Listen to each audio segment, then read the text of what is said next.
I spent 3 months building a 10-foot tall weirwood tree for our wedding. And before you're like, oh my god, Game of Thrones is just not a thing anymore. Well, you're right, but you're also wrong because Glidus still makes videos. We are Ice and Fire fans, woefully waiting for George. But I gotta get it out of the way. This is not a Game of Thrones wedding. This is a fantasy amalgamate wedding, and one of our favorite fantasy things is weirwood trees. Living trees connected to the dead. They give people crazy visions, and people hang entrails off of them. They're cool. We want one. I'm gonna make one. How the fuck do you do that? Well, I'm a cosplayer. I know how to make cool stuff, big stuff even, but I wanted a 10-foot by 10-foot giant ass tree, and I didn't want it to be really expensive.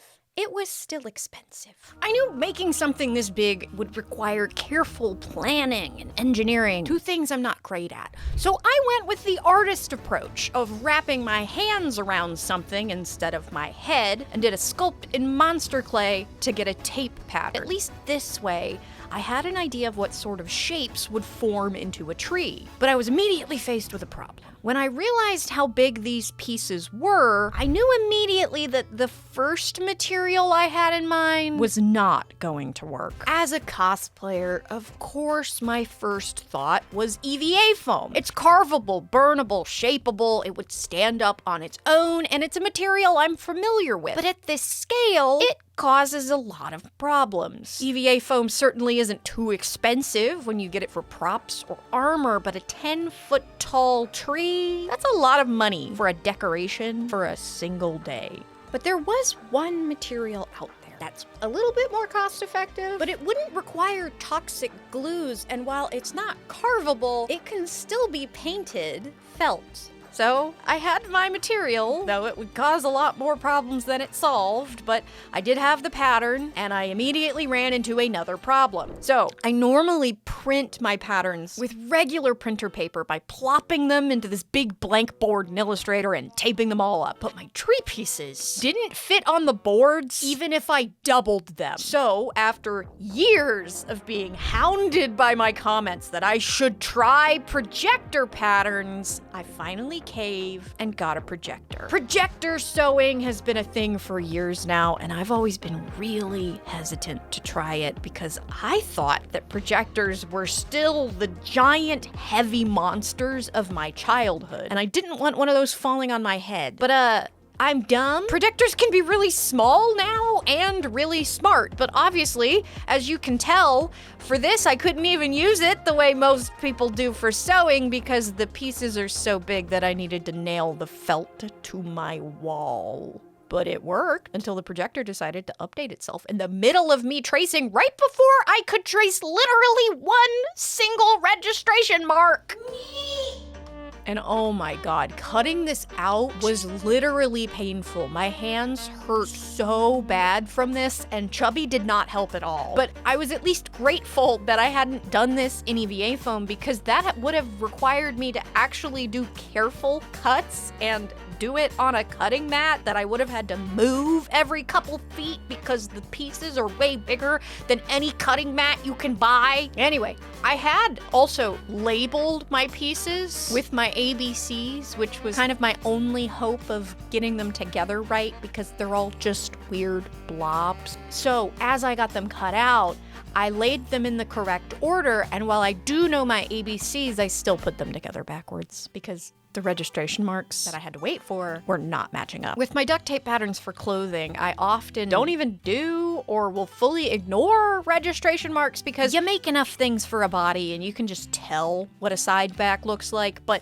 these are all amorphous blobs. So I knew I needed registration marks, and I'm glad I put them in because despite pinning them together, I did occasionally lose pins and had to figure out where they went again. Though the most helpful thing I did was actually just adding arrows that indicated which way was up. Ooh, It's pretty big. I think I want to take it downstairs and nail it to the wall and see it that way. Here's me for scale. So it won't actually be this wide because the idea is that these are forming curves, which obviously they're not doing if they're laying on the floor. It is pretty tall. The question is it 8 feet by 8 feet? The idea, the venue has these doors. They're pretty doors. It seems like most people that get married in that venue just use the doors as their like altar. But our idea is to cover the door with the tree and then have the door open so that it still kind of works as an exit, but we have a weirwood tree. I'm gonna measure this. It's about 8 feet.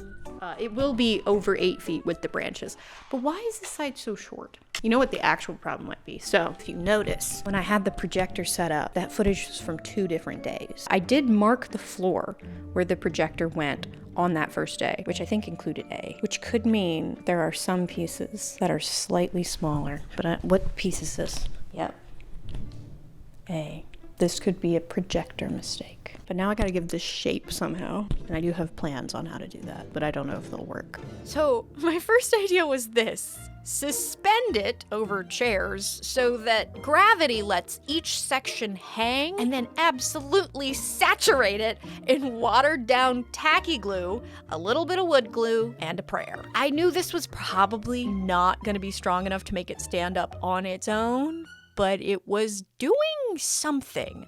The water and the glue helped gravity do its thing and make each section curve out. And hopefully when it dried, it would stay that way. Okay, so the glue is doing a lot, but it is not doing enough. And you may be able to tell by that section that we need more than glue. The glue has made it like pretty stiff. So I do think I'm gonna do the whole thing with the glue. Like I have like half of it like hanging still because I only have so many chairs. But, and this was sort of my plan since I got this stuff, but that mess over there is the boat flotation foam. It is an expanding foam that you have to mix like resin. I got it for the little trees and it's like really, really stable. It gets really, really hard. The only issue is that it sets really fast. The thought is that if I do like every other section with the boat foam, it will still be able to curve around, but it will hopefully hold itself up. Like it's going to need some kind of support on the bottom. But my plan from the beginning has actually been to use light stands that I just have and kind of like tie it to light stands. I don't know if that's gonna work. Anyway, boat foam dangerous, so I have to wear respirator. It does leak through, which is why I'm gonna pour it like in straight lines, because on the one I tested it on, it actually made it look really cool and even more like a tree. Because it sets so fast, I kind of have to do little amounts of it so that I can actually get it on there and kind of spread it out. So this is gonna take me a while. I'm gonna have to do this over several days, but it at least sets faster than the glue. That piece of glue took like 2 days to dry because it's Georgia and it's humid. You're getting terrible phone audio because all my stuff's packed for MetroCon. Anyway, remember how I said that A looked a little short? A is way too short. I also I wasn't recording this, but I did my last round of boat foam all in one go, which encompassed like half of the tree. I wasn't gonna do it all in one go, but I started mixing it and I realized I only had enough left for one last mix, which is dumb. I should have just done a smaller amount, but I poured it all at once, and you really can't pour this stuff more than like 8 to 16 ounces at a time because it sets so fast, and if you're covering a large area like this, it all went wrong. It spilled on the floor. I didn't get any on me, thank God, but I now have a little mushroom cap, a muffin top, if you will, of the boat foam that spilled on the floor. Thankfully, it comes right off cement. If you ever use this stuff on carpet, I will hunt you down and I will tell your mother in person myself. We'll skip the phone call. Boat foam meant for boats. You're supposed to be in the breezy air with the sea. But yeah, I'll just show you. This is me doing a good job on the boat foam. It came through in streaks. It looks cool. It looks great. It's weird, but I like it, okay? This is what happened to A. It started falling on the floor, so I just kind of poured it all in one space. That's where it poured onto the floor. And so what I've done is I wrapped it around this chair, and I've got one of the little trees sitting in here to help it not fall down. I can't get it to lean up properly because the boat foam is helping it stand up, but it needs some structure, and I don't have that structure yet because this is how I create things. I don't know. I have to trial and error unless I already know how to do it. I don't know how to make a giant tree. okay? Be a good content creator, Sarah, and face the light. I wrapped it around this chair, and here's the A problem. Here's how short A is. Here's how tall the rest of it is. So this is an issue, even if I have it set flat like I originally planned, and to span the entire doorway. But this is kind of doing it for me. I'm not saying I'm giving up on making it 8 feet wide. It's 8 feet tall with the branches. But this, I don't know, let me see if I can get it on the chairs. I can't get it to stand up, but that size discrepancy is pretty bad. The solution might be to like take off these 2 sections and put them over there, or wrap them around a chair. So I came back from MetroCon and basically completely gave up on the original vision. And while the solution was not a chair, it was something that I am just as familiar with. A hoop structure, like you'd find in a hoop skirt. One of the things I've had to keep in mind this whole time is the task of transporting this thing to the venue. Like, we will have access to a truck bed, but we're gonna need to haul all kinds of stuff down the highways of Atlanta, and that means we can't just chuck a giant tree in a truck bed and hope that it doesn't fall onto 285. But with a hoop structure, this entire thing can collapse, and unlike the flat steel boning you'd see on a hoop skirt, this one is just grosgrain ribbon, PEX tubes, and some duct tape because it all kept getting tangled and I was too lazy to make channels for the tubes. Oh no! But it did seem to be working, kinda. It wasn't really standing upright, and the roots were looking pretty flaccid. The only words I can use to describe what I have done to the backside of this thing is fuck shit. The hoop structure that is broken because look at this. You see this? This is why you do back stitches even when you're chain piecing, because they just came right apart. See this one has back stitches. It's not coming apart. This one I didn't do a back stitch and it's already come apart. I'm very annoyed, but you know what I'm gonna do? I'm gonna hot glue it. I'm probably also going to hot glue these in place because the other thing that it keeps doing that was getting me really fucking mad this morning is like when you collapse it, they all fall to one side and then you have to fuck with it. What? Bitch! What the? I got real mad at this thing earlier. While incredibly frustrating to deal with and entirely scuffed, is kind of working. The light stand itself even is kind of working, even though when I try to get that on here by myself, it does usually fall over. The problem with it, when I first got it on there, was that it was sitting too low because the boat foam doesn't go all the way down to the bottom because, as you saw, it was haphazardly thrown onto it. So we've gone back to the old faithful big gap filler to attach some big PVC pipe legs. These are actually primarily hot glued in. And then the big thing that the gap filler is actually doing right now is forming the roots. So the roots look pretty good now.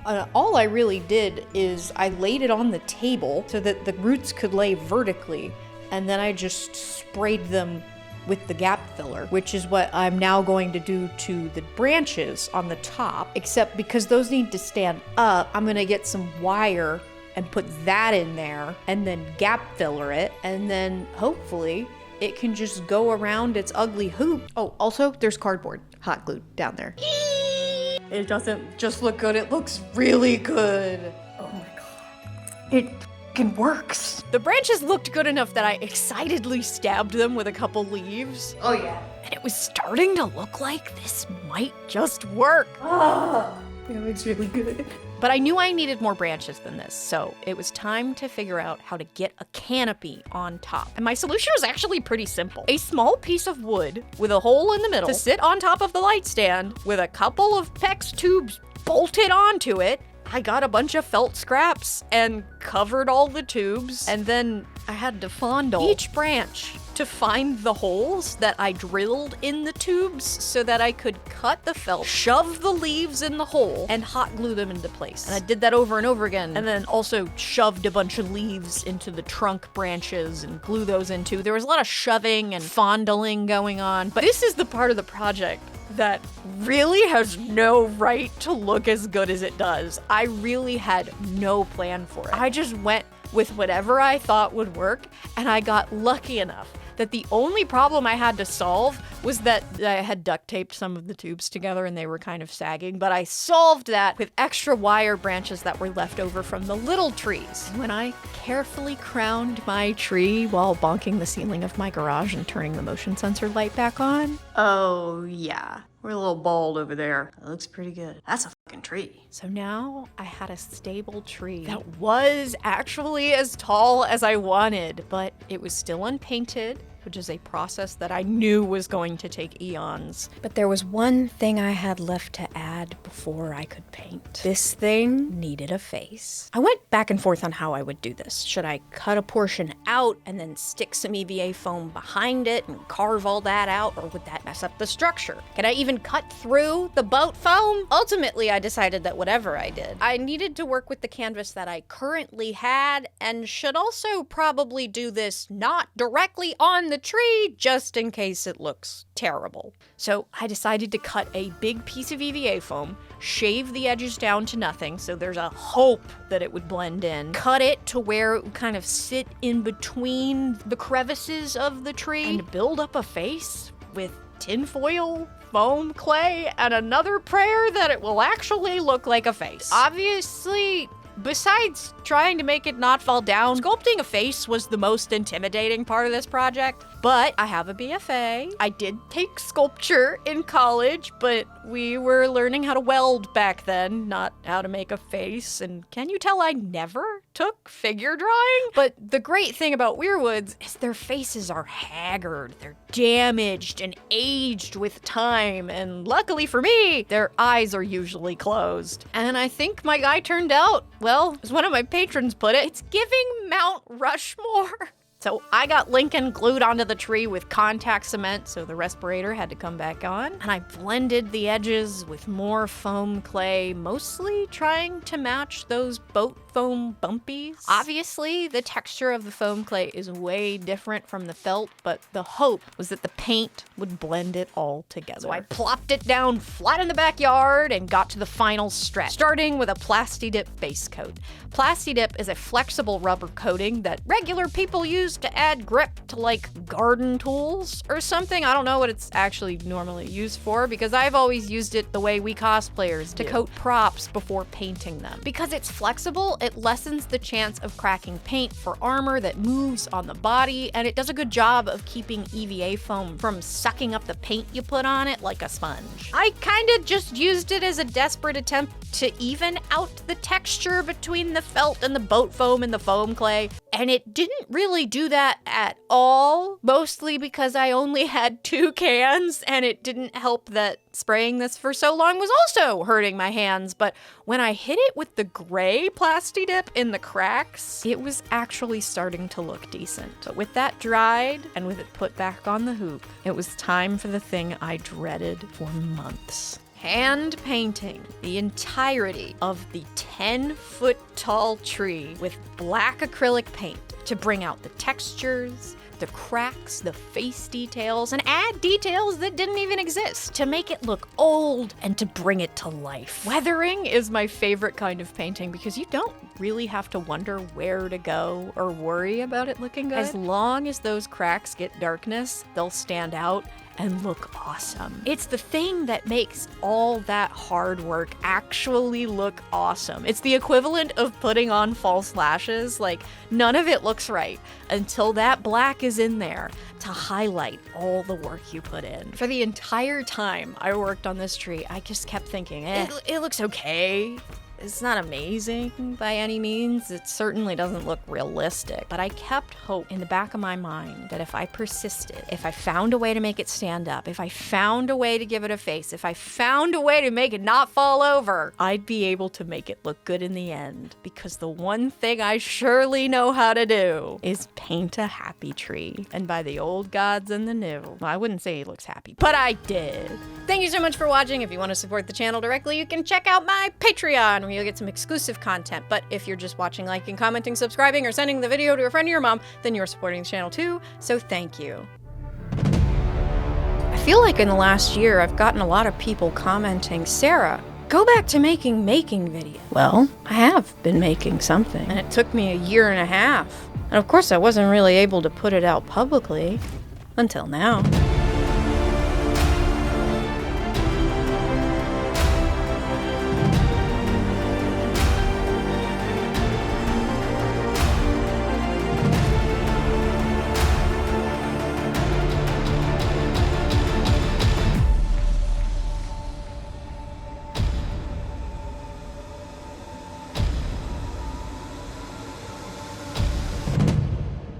The biggest thank you to my newest big support tier patrons. Moon Vampire, Satanic Panic, 166, Sebby's Pop Rock, Squeak Grenade, Scrambled Cost, Lark, Xania, and Beans. Thanks for watching. Bye.